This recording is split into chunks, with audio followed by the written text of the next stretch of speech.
After testing Gunn out, I find him to be such an explosive character. He is incredibly self-sufficient, being able to deal tons of damage, able to self-heal, having unlimited revives, and I'm not even joking about that, while having a transformation that lets him go beast mode, literally. So let's go check out what he's all about and how to build him.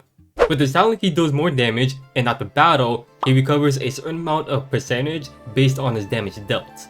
Begins with Might of the Moonwolf, where he has +2 mobility, has a revive, and recovers 20% HP. This thing will get removed when he dies, and he gains Lone Wolf's Revenge. When initiating battle, he does an additional attack, cannot be counterattacked, and reflect damage taken is decreased by 100% that cannot receive healing from other allies. After taking action, if his HP is not below 80%, this effect is removed and gains Might of the Moonwolf. Each time Lone Wolf's Revenge is removed, healing effects are reduced by 30% that can be stacked. These effects ignore immunity and cannot be dispelled. That all sounds ridiculously OP, but considering how hard he can hit, dude will heal a lot, so most of the time, he will lose that second transformation, most definitely the first time around. Second time, maybe, you might struggle a little bit with sustaining with them. So yeah, most of the time after the first time he gets the transformation, you gotta be really careful since he becomes a one-man unit. For his best class, Demon is his best one since it offers more HP and attack, meanwhile his infantry only gives more magic defense and skill. Plus, his bonds in his Demon path is a lot more better. I'll still provide the best equips for both class either way. Even though I did say Demon is his best class, if you want to PvP with them, infantry will be the better one since he can use some of the better gears. For the class Mastery Stones, Armor Headwear, HP and attack and defense. The helmet you can do magic defense instead, but if you are going to be PvPing with them, then defense might be the way to go since there's a lot more physical attackers there. Then HP attack and skill for the last two. For the Arena Stones, you can do an offensive set. Gunn is such a committal unit, so damage might be the best thing for you. You can also do a defensive set if you really want to, just don't expect him to kill anything. Personally though, I think going full damage is the best thing for him since he won't be able to survive anything, and he actually does want to be in his second form. His best soldiers is the Werewolf, good sustainability. Lizard Rider is going to be his harder hitting one, then the Barbarian Warrior to deal with Lancers, but they are like very strict. If you are carrying his unique passive, then the type advantages won't matter a whole lot. His best weapon will be the Bone Crusher for the defense drop, otherwise Mimir is your next best thing, plus the healing will benefit him. Crystal Stinger is also great. In PvP though, you might want to run like a specific set to ensure that you do get that defense ignore. Then any other attack weapon like the Sealed Guardian will be your last best thing to use, so you get the other ones since they provide more advantages when it comes to damage. For the armor, in his Demon class, Last Rides, then you got Tenios, Ursa Legend, you got the Demon Lizard Skin, Galaxy Robe as your last resort, or even the Alliance Robe. It'll give you magic defense and defense, but you cannot be in mixed forces. So you'll be locked into werewolves if you want the benefits. I'd probably stay away from it if you want to use the Giant Lizard Rider for more damage potential. In his infantry class, Forbidden Battle Armor, Tiamat, Aeola's Bloodline, or even Carbon Fiber. It'll increase his damage potential if his HP is below 50%, which he will be in when he does revive. It's pretty risky to use since you're not getting much defensive bonus in exchange for more damage. In regular content, I don't really recommend it since he will easily be able to kill stuff and overheal a lot, so it's harder to purposely get him killed there. For the helmet, in his Demon class, Star Crown for the skill increase, it does pair well with the Crystal Stinger. Flower is amazing since he can actually heal from it in his second form. Tenios is always amazing to use. Other support options are Electric Headwear, Earmuffs, King's Crown, then the Dark Crown will be your last best thing to use. In his infantry class, Tear for the skill increase, really good to run alongside the Crystal Stinger, Aeneas for the defense stats, then the Carbon Fiber helmet for the same reason as the Carbon Fiber armor. If below 50% HP, he gets more attack and skill, but loses out on survivability. Since he wants to be in the second form, it can be worth it to allow him to better kill stuff. With this accessory, Judge Slayers of Prisoners to better kill those specific class types, Backtrack Edge for the skill cooldown, Wing and Shin Guard and Bloodlusty Nail are fine equips to use, and only in his infantry class, he'll be able to use the Wings of Hidden Splendor, a guaranteed +2 mobility increase if he does not attack on a turn.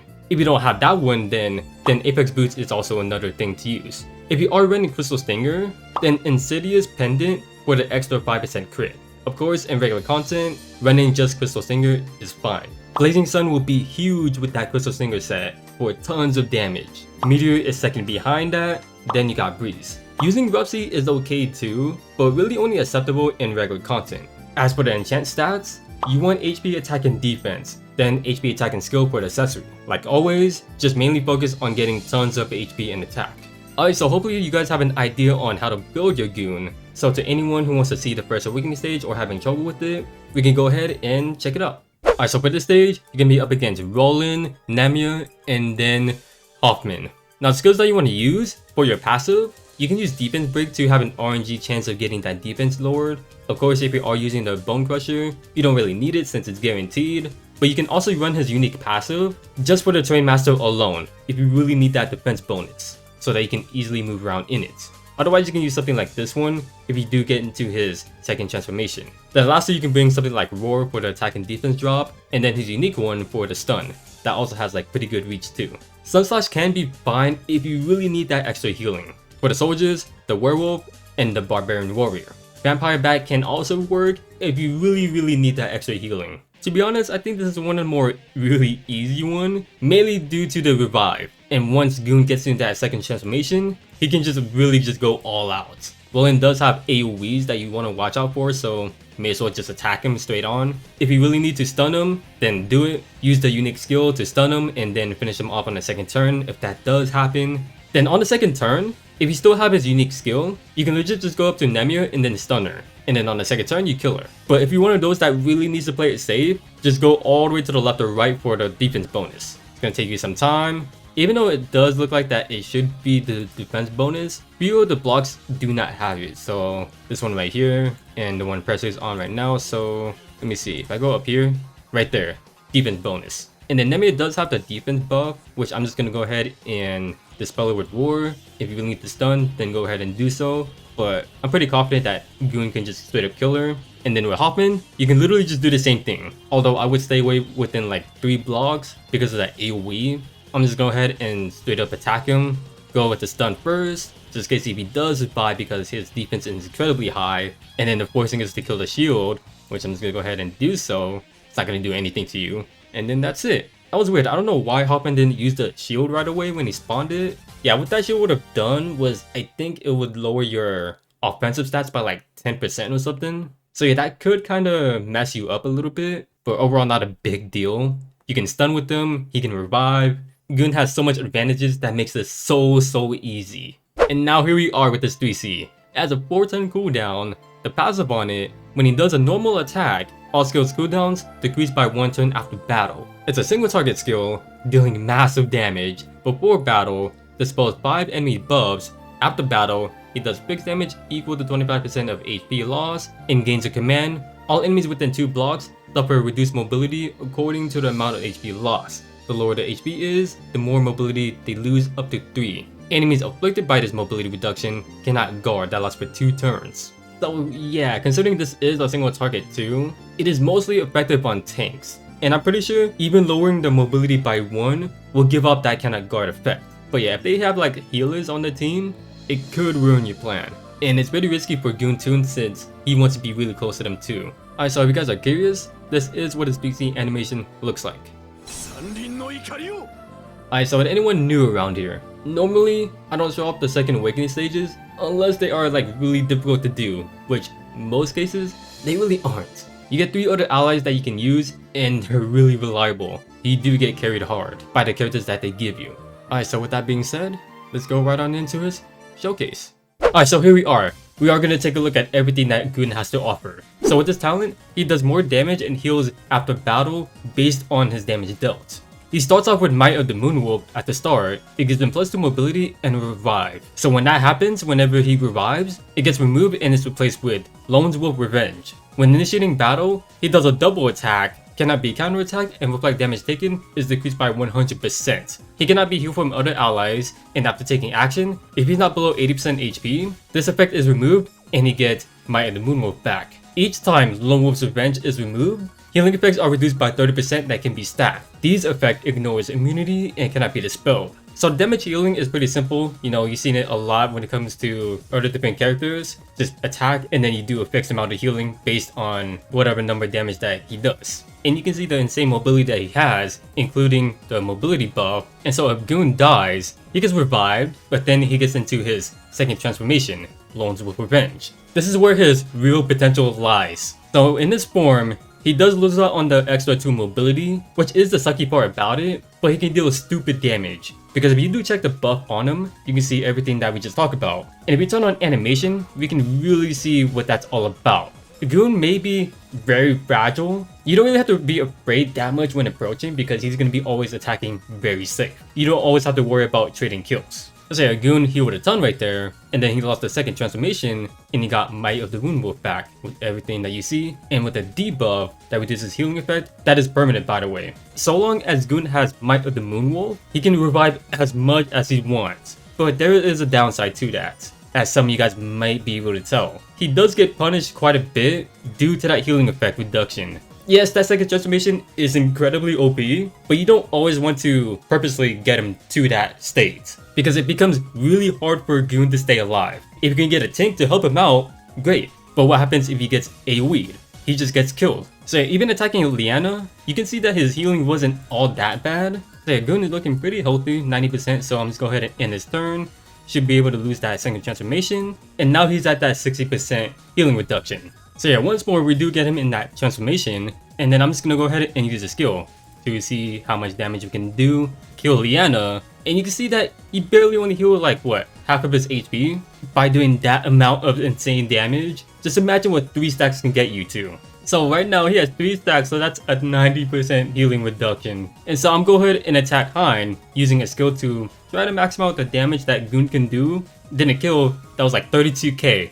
And look at that, he only healed for like 62 HP, or 600 HP I meant to say. And I can go ahead and use this white user 3C to what should be recovering all of his HP, right? That's not gonna work because he can't be healed from other allies. Even equipments like the Mimir gets heavily affected by it. And he has to be the one to make that attack. If the enemy attacks him, he won't be able to get the benefits of that Wolf's Revenge effect. So he really needs a tank to be with him at all times. Like Gunn wants to rely only on himself, but at the same time, you can't really do that.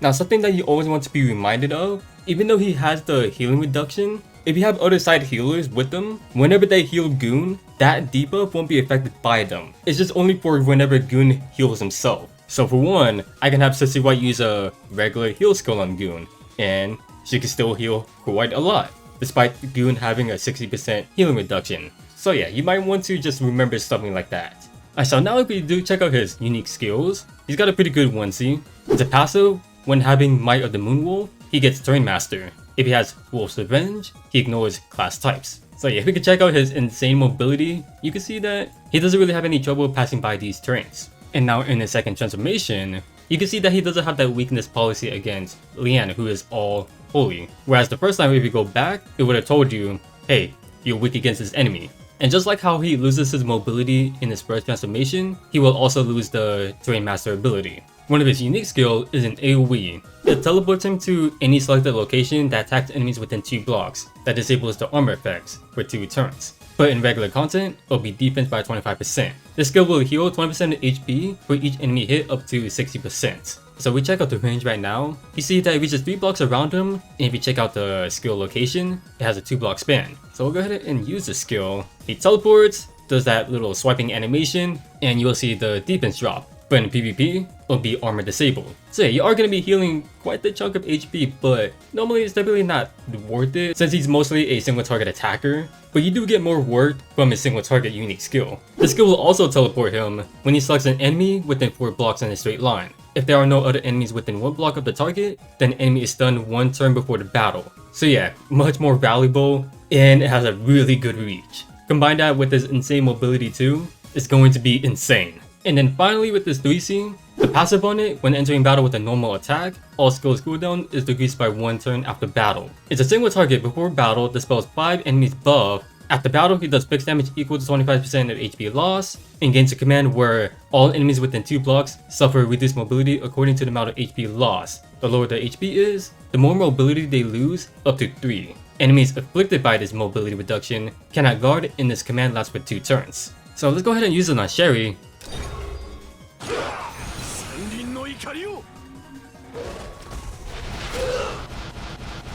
So yeah, not very a lot of damage, but my Gunn isn't like that well built, plus no buffs on him either. And now you can see the command that he got from after using it. All enemies within 2 blocks suffer reduced mobility according to the HP loss. Now we check Sherry. Instead of having 5 mobility, she has 4. And the neat part about this mobility debuff is that they tell you how much it is according to the HP they lost. So if the HP is below 70%, the mobility is reduced by -1. If below 55%, it's -2 mobility. And then finally at 40%, it is a -3 mobility loss. It's really cool that they did that instead of us trying to figure out the math on how to lower it. Oh yeah, with the passive cooldown, it's as simple as him just attacking. So go ahead and attack Sherry once more, and you can see the clock effect taking place. So if we go ahead and check Gunn now, as before, we saw that it was a 3-turn cooldown. It went down an extra 1 because he ended his turn, while at the same time, the passive took place. And so I resetted his 3C to a 4-turn cooldown, and the extra neat part about his passive is that even when he gets attacked too,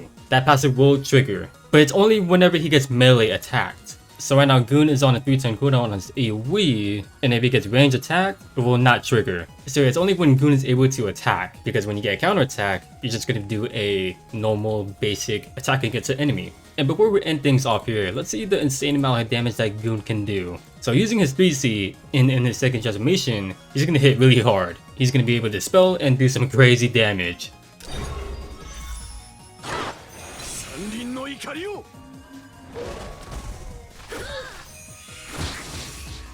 40k, not bad, that's really good. But just imagine if I do the dragon setup with the components, where I stack a bunch of damage increase on a single attacker and watch them one-shot the dragon. Gunn is actually very amazing. He's one of those that looks OP on paper, but you gotta truly see for yourself what he's all about, while still technically being OP. Let's start off with his positives. Really strong damage output, self-healing, great range on his skill, surprisingly great range, tons of mobility to complement those, and basically unlimited revives. Once he does revive, he enters his second form, that increases his damage potential even crazier. Being able to attack twice, even with his skills, he cannot be attacked when he initiates a battle, and isn't afraid of reflect damage. Basically with him, you're safe with him when he's attacking, and only when he's attacking. But there is a catch. He cannot be healed by his teammates, meaning that he has to rely only on himself to stay healthy, which is very troublesome and scary, especially if you somehow get him to a total of 3 healing reduction, maybe 2 stacks of it. And he really wants to rely on tanks to help him out stay alive because he cannot get those benefits when he's the one being attacked. You're not going to see him attack first whenever an enemy attacks him. And especially if those bosses have like strong AoEs, Gunn is gonna have a tough time surviving. Those are the things that you really have to watch out for if he gets revived way too much. And you're really forced to making those moves with them if he wants to stay alive. In those long endurance fight like Ancient Beckoning, it's something that you may see very well.